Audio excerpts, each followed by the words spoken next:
Josh Dix and Pryce Sandfort are gone from Iowa officially. Is it panic time for Hawkeye hoops?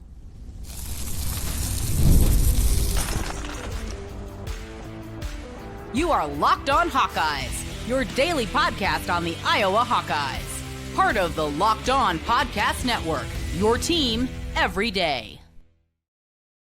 Welcome in. I'm Trent Condon, and this is the Locked On Hawkeyes podcast. Thanks for making Locked On Hawkeyes your first listen every day. We're available wherever you find podcasts. You can also watch us on YouTube. While you're there, hit subscribe. Just takes a moment and helps us get in front of more Hawkeye fans. Today's episode is brought to you by FanDuel. Right now, new customers can get $200 in bonus bets when your first $5 bet wins. Well, we are here with the Final Four upon us, both in women's and men's college basketball for the first time in a couple seasons.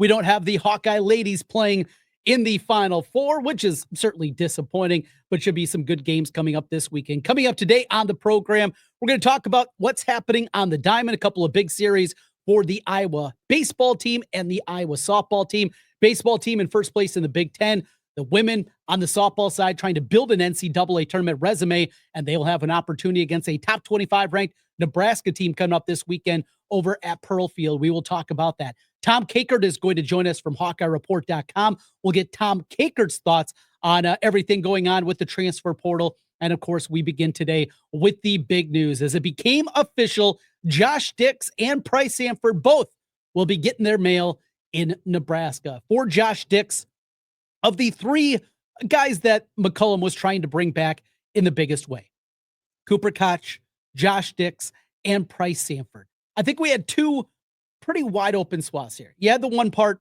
where Cooper Koch appeared to be the most likely.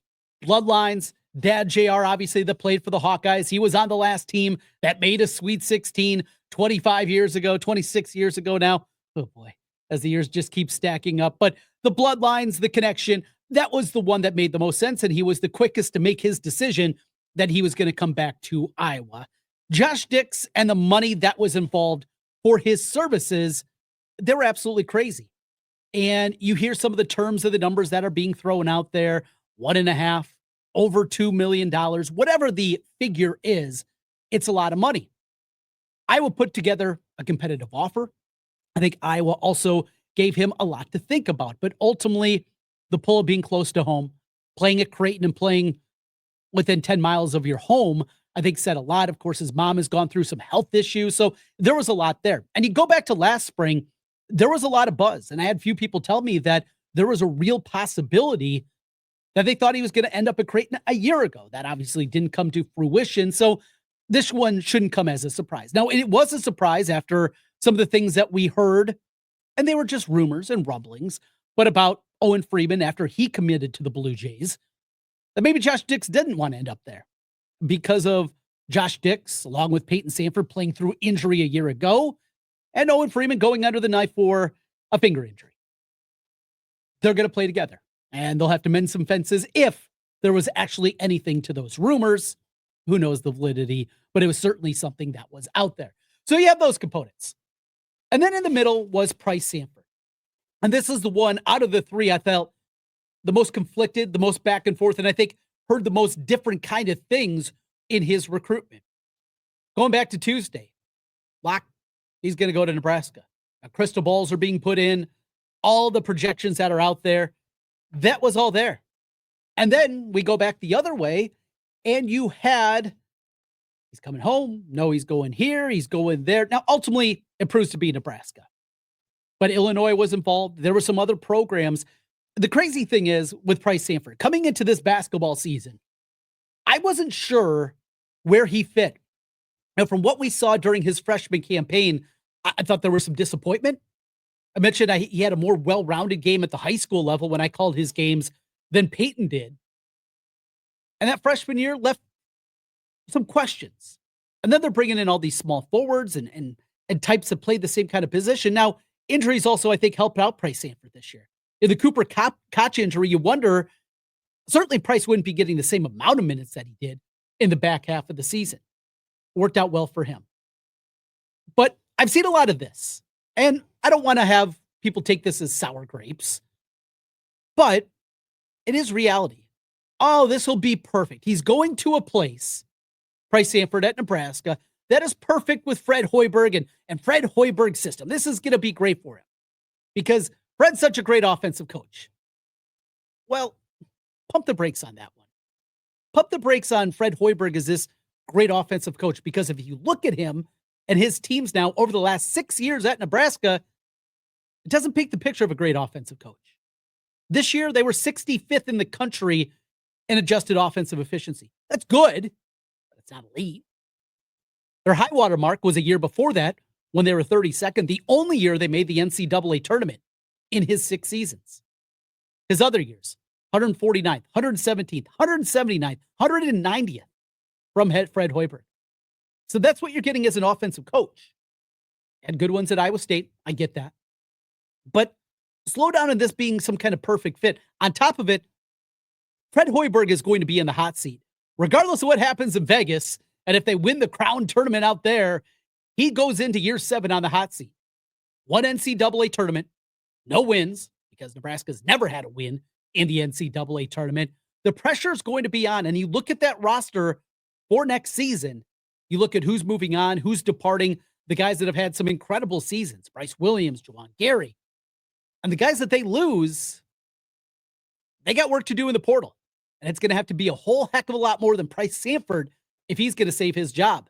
And then Pryce Sandfort might be looking for a new destination one more time. That is what is in front of them. I will not wish them best of luck. Certainly not against Nebraska. Go get your bag. Do your thing.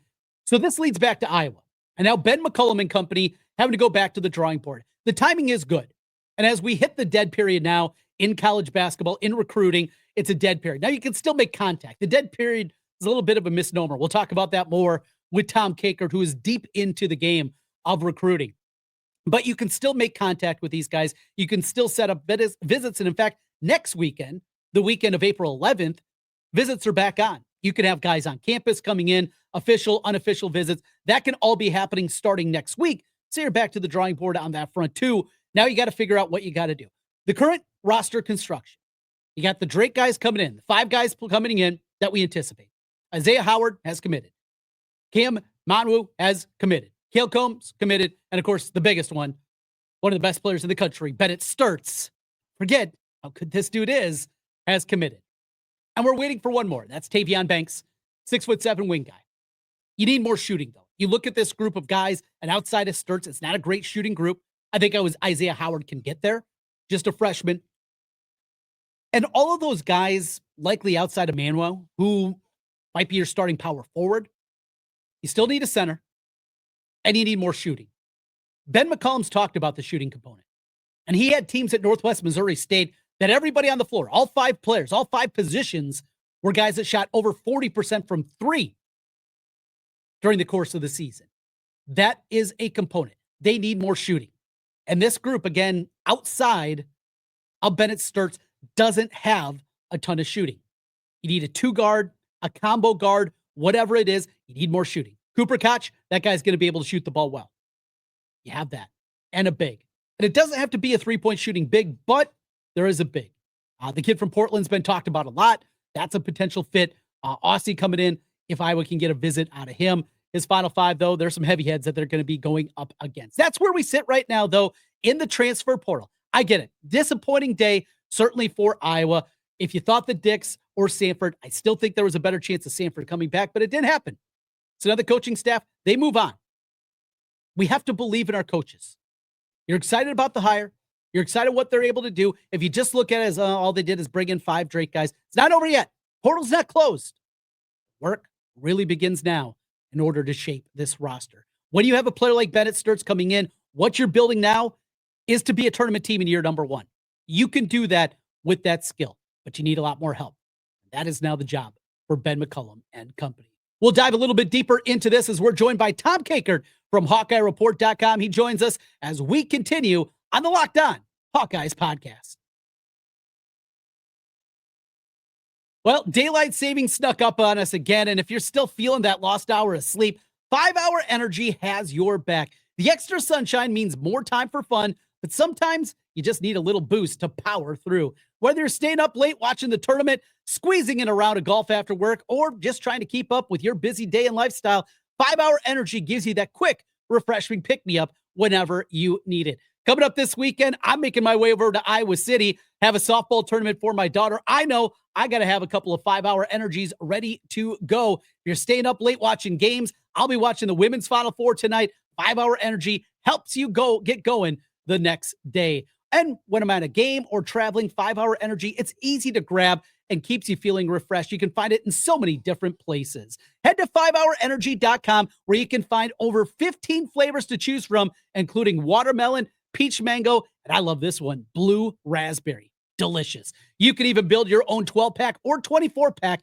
delivered right to your door. Need one now? You can grab a 5 Hour Energy shot at your local grocery or convenience store. They're everywhere. Stock up today and stay energized with 5 Hour Energy online, 5hourenergy.com. Let's get to our friend Tom Kakert. I'm guessing he's had a busy morning watching those message boards, etc. I'm sure everyone's taking it well. Tom, HawkeyeReport.com, part of On3 Media. How are you? Well, at least I don't have to worry about any more Josh Dix pun threads that have been going on for. You know what? I'm so glad you brought that up. It made it really hard to read, didn't it? Everybody trying to outdo themselves. And for every good one, there was a dozen awful. Yeah. There's a womp womp.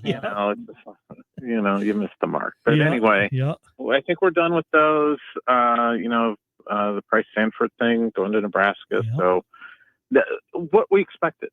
I think everybody's kind of understood that Pryce was probably going to Nebraska for several days, and that Josh Dix was probably going somewhere else because somewhere else had a pot of gold at the end of it, and plus, he's going to be close to home. That's for sure. As we know, his mom's had health issues, and he would want to be close to home. So now he and Owen Freeman are back together at Creighton. Yeah. When your colleagues, and I know that you respect them over there, Callahan and Sipple in the crew, when they put out that, what do you call him, a crystal ball that or whatever that he's headed to Nebraska, that seemed like they had pretty good info, and their info was right on. So, like you say, it's been out there. I talked to Robin too.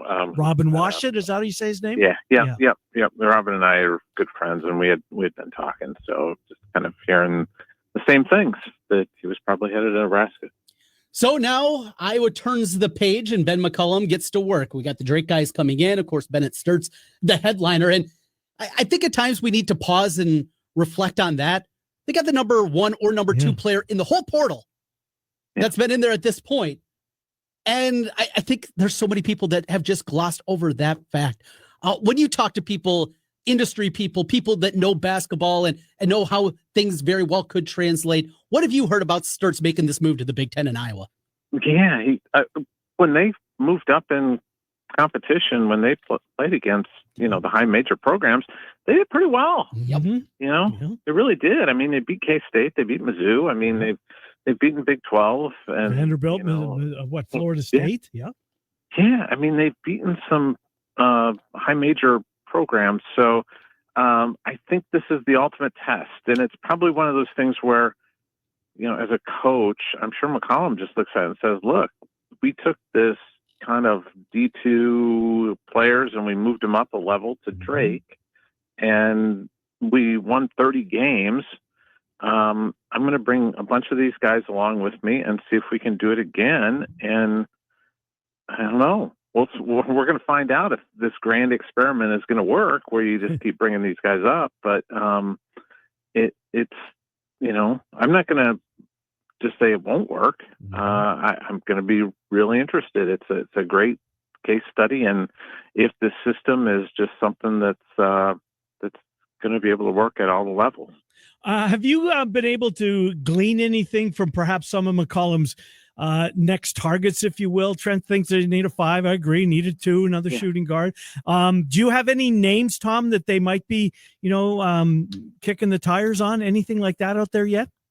The kid from Portland that they're trying to get involved with. I and this sent the message boards off the edge, of course, because it's where they live. But a friend of mine shared with me that a kid at D2 level down in Missouri got a 6'9" kid who was a really good player, averaged like 17 and 8 last year, and he's entered the portal, and Iowa at least called up and kind of kicked tires on him a little bit yesterday. So we'll see if anything happens to him. His name's Andrew Young, and he's a pretty talented kid. But I don't know if they're going to go after him. But I just shared it, and of course everybody went to the conclusion that now they can't get any players, so they're just going to the D2 kids. And I'm like, well, I bet it starts with a D2 kid.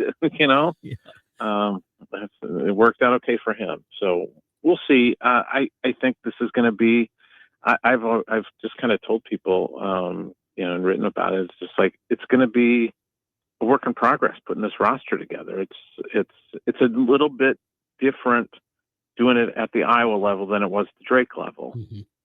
You've got some resources that maybe you didn't have, but you're also competing in a different way for players than you were probably to get kids to come to Drake. So it's different. It's more of a financial thing. So it's a different process that I think McCollum and his staff are kind of learning about. And since no one was retained from the previous staff, I don't think there is kind of maybe familiar or comfortable or understanding of how this works. I'm not saying that that's the case, but it's kind of something you have to learn how to do. I think dealing with the new realities of college basketball. I keep hearing about the Portland kid. Is it Oakman? Isn't it Rapp? I don't know. That's his. Yeah. Yep. That was his name. Austin Rapp. Yeah. Got Clemson, Michigan. He's an Aussie. And he's an Aussie. Yeah. 6'10" kid. Can shoot it well from the outside. Maybe not a great inside presence, but a more diverse skill set. And would arrive with 3 years of eligibility. And that is good too. Yeah. Hey, Tom, it's the dead period through Thursday now. So that started yesterday. Yeah. That just means that there's still contact. There's still phone calls. They can set visits up for next weekend, right? Is that what? Explain the dead period again. We need a refresher sometimes. Yeah, they just can't have guys on campus basically, and they can't go out to places and everything. But the phone calls are still going on. Gotcha. With that thing. I don't even know if any of this really applies to the portal at all. That's just high school recruiting that you can't do any of that stuff because the portal just seems like it's a life of its own. And never ending, one of the interesting things that I didn't realize until the other day, I shared this on our site last night, that is a lot of these places there seems to be a real rush to get things done because April 7th is when that House settlement is supposed to be finalized. Mm-hmm. So they want to get everything in before that happens because the Wild West is still in effect until that happens. So you're seeing a lot of schools try to get these deals finalized that's why you're seeing some of these inflated prices right now, guys, is because they've just got there's money to spend, and they're going to try and they feel like they can do it. And now, once House goes in effect, then there's more scrutiny to the money, to the endorsement deals, the NIL, that I think is going to get challenged right away in court. But it just the fair market value stuff. But if you do things are kind of done now where it's kind of wink, wink, nudge, nudge, NIL or whatever. If you do those things, it's going to count against that $20.5 million, and schools don't want that taken away. You know what I mean? It's gonna count against it. So if you're doing hey, we're doing this kind of funky deal over here where we're giving this kid $1 million, then you're down to 19.5 according to what this thing is supposed to do. No, more news, disappointing from the Hawkeye front, but not for Reina Harmon as she gets the head coaching job at Florida Gulf Coast program. And we think of Dunk City, but that women's program has been pretty good down there also. In fact, did they have a coach recently leave for the WNBA from Florida Gulf Coast? But aside, Reina, that's going to be a blow for Iowa, losing her, one of their top recruiters, but good for Reina Harmon. Yeah, I'm super happy for Reina. She's really a really good person, and Iowa was really fortunate to keep her for as long as they did. And So I'm happy that she's getting this opportunity to be a head coach and have her own program, and she's earned it and she's ready for it. But now you got an opening on that staff, and I wonder if they're gonna, maybe they promote Tania Davis. We'll see. Maybe there's, I think you have to have some diversity on the staff after this. So, I think you're going to have to hire an African American assistant, but maybe there's somebody that I'm not thinking of from the program that's history that's out there coaching that would fit that profile. But Tania Davis is on the staff. She's been there for a couple of years. I wonder if maybe they'll elevate her and give her a bigger opportunity moving forward. Did you, just back to the mid for just a sec, somebody just text me to ask about Dix's money. Do you know how much he got, Tom? Don't have any idea. I saw somebody suggest it was over $2 million. I don't know that that's true. But it was so wild with all those things because I know Josh real well, and Josh is one of the quietest kids I've ever covered in my entire life. I mean, he is just, and so everybody's saying, "Oh, I think he's doing this," or all, the last 3 days, at various points, he was going to Illinois, Indiana. He was coming back to Iowa. He was going to all these different places. I'm like, you guys, if you're doing this, that means that nobody knows what the heck this kid's doing. Just let him make a decision. He's really quiet. And I always wondered if he'd just come back to Creighton just because it made sense. They made a run at him last year. When he was still at Iowa, they were kind of, just kind of floating some things out to him, trying to entice him last year. So it makes sense that he's going to go close to home, be near his family too. You had an opportunity yesterday to watch 15 minutes or so football practice. Saw some good stretching, apparently. Punting and stretching. Did you glean anything? I think maybe Trent and I's biggest takeaway was just how big Hunter is. Yeah. He's a big dude and certainly chuck it a little bit. What did you see, Tom? Yeah, boy, he's got some zip on the ball too.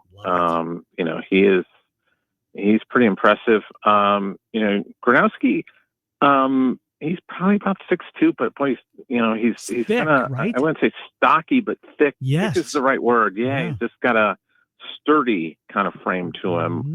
There's no frailty to him. So that was interesting to me. And Restocking was punting really well. He was punting it up into the ceiling. How about that? Yeah. It's just, that's what they do every 10 time. and 2, baby. Like, hey, after that, we're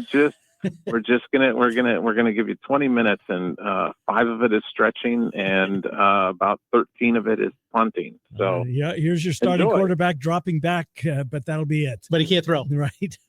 Yeah.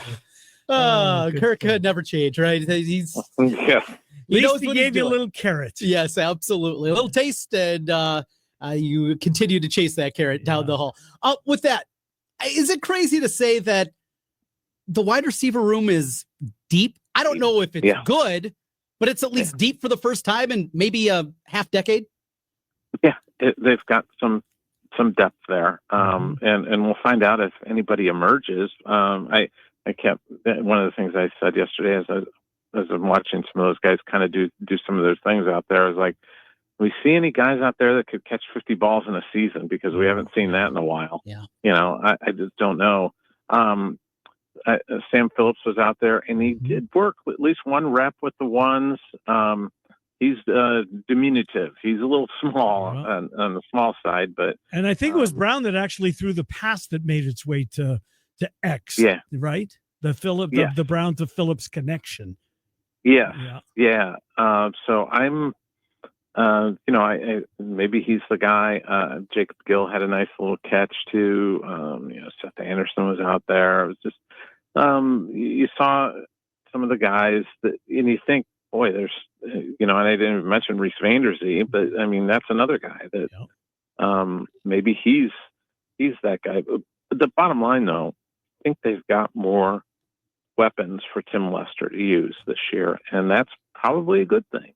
They need that. They need to have more weapons in the passing game. I didn't see any slow mesh, so I'm still waiting. We'll see if that happens. Good stuff. Tom Kakert, HawkeyeReport.com. Today's episode of Locked On Hawkeyes is brought to you by FanDuel. The NCAA tournament is here, and FanDuel is giving you the chance to get in on the action like never before. Right now, new customers can get $200 in bonus bets when your first $5 bet wins. That's $200 extra bucks to use on everything from buzzer beaters to Cinderella stories and even who's cutting down the nets. I got my eye on a couple of teams. Now, is it inevitable with the Dukies? It kind of feels that way. But if you got one of those tickets beforehand, you're in good shape. Here's a great thing. FanDuel makes it easy to back whoever you like, not just with spreads, but totals, game props, individual player props, and a whole lot more. And with the games going on, there's always something exciting to bet on. The FanDuel app, it is easy to use. So simple. If you're new to the sports wagering world, FanDuel is a great place to start. When I win, I get paid instantly. No more waiting around for that payout. You want to visit FanDuel.com. That's FanDuel.com and get in on the college hoops action all tournament long with FanDuel at FanDuel.com. The NCAA tournament is here, and so is the bracket breakdown. Locked On Podcast Network and Amazon Fire TV channels are teaming up to deliver NCAA tournament coverage like never before. Watch studio shows featuring former players and Locked On's local experts as they guide you through every upset, buzzer beater, and bracket matchup. Stream it all for free on Amazon Fire TV channel. Search Bracket Breakdown to see it all for free. It's your team every day. Trent Condon back with you one final time on the Locked On Hawkeyes podcast. Thanks for being with us and making Locked On Hawkeyes your first listen every day. So as we wrap things up, we're going to take a look at the diamond, but a quick story for you. So I read all the comments over on YouTube, all the reviews that you put out there on the different accounts, if it's Apple Music, whatever it is, and really do appreciate them. Now, the 1-star ones, right? We like a little more 5 stars. A few of those would be okay. But that aside, and somebody on YouTube in the comment the other day had mentioned the poster back in my home office down in the man cave of BJ Armstrong, Roy Marble, Ed Horton. I said, Trent, you're too young. No. I'm in my mid-40s. And if you're new to the program, and I know there's a lot of people that have been jumping on here, and thank you for all of you newbies that have been with us here lately. Iowa basketball was it. And those are my guys, right? So my first real vivid memories. I have bits and pieces of memories of George Raveling, nothing of Lute. I was only 3 when he departed.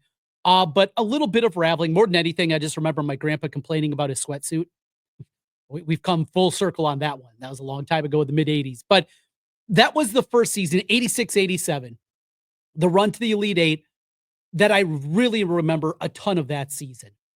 And when it came to that UNLV game, and hearing so many people's different stories, I remember it so well because I just moved. My bedroom had just been moved to the basement when my little sister was born a year before. So I was alone. And as the game was falling apart for the Hawkeyes and being even as a 7-year-old baffled about what they were doing, why they were slowing things down, why this team that had been so good at pushing the pace all year long suddenly was trying to go 4 corners and seeing that 18-point lead dissipate and ultimately losing in the final minutes. I remember bawling, running downstairs to my bedroom, and my mom coming downstairs, and my mom rubbing my back as my head's buried in the pillow, crying. My mom saying, "It's all right, Trent. Roy and Ed and BJ, they're just sophomores. They'll make a Final Four." Well, of course, that never happened. And here we are nearly 40 years later, and they have never been close to a Final Four since. Ben McCollum, prove my mom right, please, so I don't have to have that little bit of angst against my mom. That's always in the back of my mind. One final thing as we get ready to wrap up here. Big weekend on the diamond for both the softball and the baseball teams. So the softball team, they get top 25 ranked Nebraska. Huskers come in 26-9 on the season at Pearl Field. That'll start on Friday night, followed up by game Saturday. I'm going to go the game on Sunday. That'll be a 2:00 first pitch for that one. Looking forward to seeing the Iowa softball team. It's been a long time since I've been there, taking my daughter and our softball team. We're going to be going over to the game on Sunday after we play on Saturday in Iowa City at a tournament, well, actually in North Liberty. So looking forward to that, an opportunity for this Iowa team, certainly to make a strong push up, have that great win against UCLA, currently ranked number 49 in the RPI rankings, 2-9 record though against quad one. So need to build on that resume, and there'll be a big opportunity to do that certainly this week. 3-4 record in the Big Ten after getting swept last weekend by Wisconsin. Work to be done to stay in the back half. And if they could win this series this weekend and even take a game, you're feeling good. You take 2 out of 3, you're in really good shape. That would be a really quality victory on the softball diamond. Over to baseball. In fact, it's going on right now as we record. Iowa Northwestern, Iowa with an early lead against the Wildcats in game 1. They've had to move that schedule around a little bit because of the weather. But another road series, another chance against Northwestern. Not a great team. They'll have another road midweek game against a bad Milwaukee team this week before the Huskers come to town for baseball then next weekend, the weekend of the 11th through the 13th. So that's what's coming up on the diamond, and the teams this spring.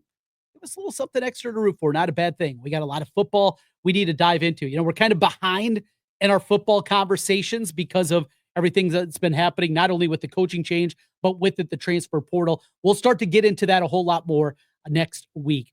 Your team every day. That's what we do here on the Locked On Network. I got you covered on the Hawkeye front each and every day, talking all things Hawkeyes. And not just that, your favorite MLB team, NFL team with the draft around the corner, NHL.